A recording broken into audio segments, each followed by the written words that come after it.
experience, a blue-eyed, green-eyed experiment, where you have the... Explain the experiment, Jane, please. You separate groups according to eye color, and you place those who have the wrong color eyes in the position in which we place minority group members and women in this society, and gays, and people with disabilities. And most of the people that I work with are white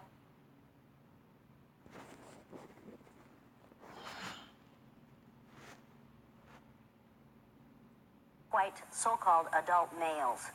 And those blue-eyed white males, when they are placed in the situation in which they are treated the way women and people of color are treated in this country, react exactly the way women and people of color react in this country. They get angry. Angry. I have been threatened with death numerous times. I've been hit by a white male during this exercise. I've had a knife pulled on me. And these are all white males who say they wouldn't have a problem if it happened to them. And they can't understand Los Angeles because they don't know why those people are so angry. Last winter, we were invited to a card party in the town in which I live. And in 1968, I did this exercise in a very informal way with a group of Rotarians in that same town.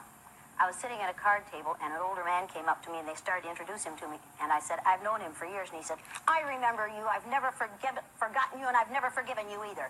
I said, what'd they do? He said, I have blue eyes. I said, oh, you're a Rotarian, aren't you? He said, yes, and I've never forgiven you. The man is over 75 years old. He went through that experience for 15 minutes at a Rotary Club luncheon. And he has never forgotten it in 24 years. He is still angry. You tell me about anger. That's 15 minutes and he's still angry. And what happens in the experiment? Well, I would you too.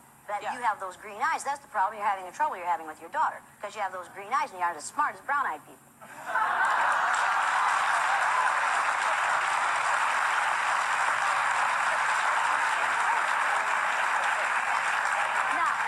Watch this boy's reaction. He goes, excuse me, do you think he's a little angry? That fast. You see, white folks are really super sensitive. What'd you say, Ron? What'd you say? I said, where's your proof that brown-eyed people are smarter than blue-eyed people? I tell you, brown-eyed people. You just listen. Now this is going to be an effort for you. That's going to be an effort for you because you aren't accustomed to listening. White males are accustomed to telling things. They aren't accustomed to listening. Now,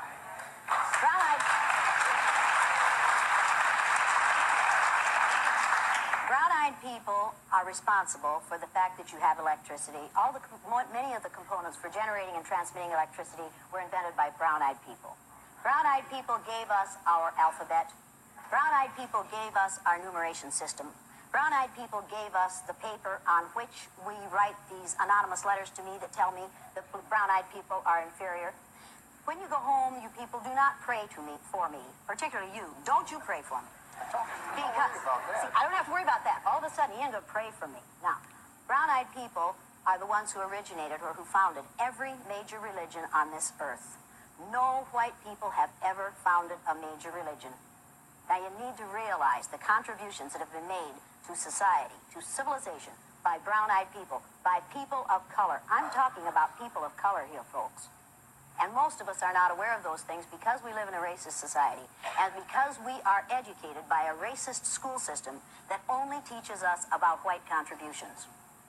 And that's a fact. And if you don't like it, I'm sorry, but that's the way it is. If we would start telling the truth in schools, we would not have racism. We could cure racism in this country. Somebody said, I heard somebody